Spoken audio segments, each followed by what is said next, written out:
मीना के चेहरे पर खौफ तैरता है। ये हंसी किसकी थी? मीना दरवाजा खोलने लगती है।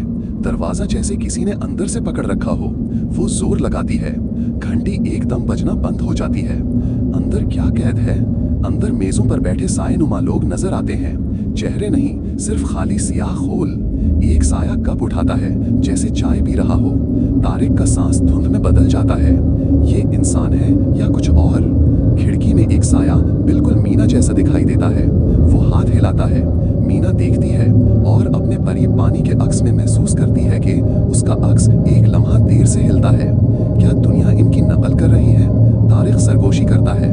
ये सिर्फ तब बोलते हैं जब हम खामोश होते हैं। एक साया मीना के दिल का खौफ बोल देता है। उन्हें कैसे मालूम? तमाम लालटेनें एक साथ झलमलाती हैं। साये बेवक्त मीना की तरफ मुड़ते हैं। इनमें से एक कहता है, ठहर जाओ। अगर वो ठहर गई तो क्या होगा? मीना हाथ बढ़ाती है।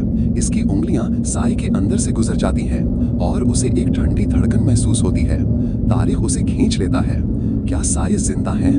तारिक आहिस्ता आहिस्ता अपना साया उतारता है, जैसे कपड़ा अलग हो जाए। साया मुस्कुराता है, मगर तारिक का चेहरा साकित रहता है। साया बोलता है, हमने गांव को जिंदा रखा है, मगर कीमत ये थी, खामोशी।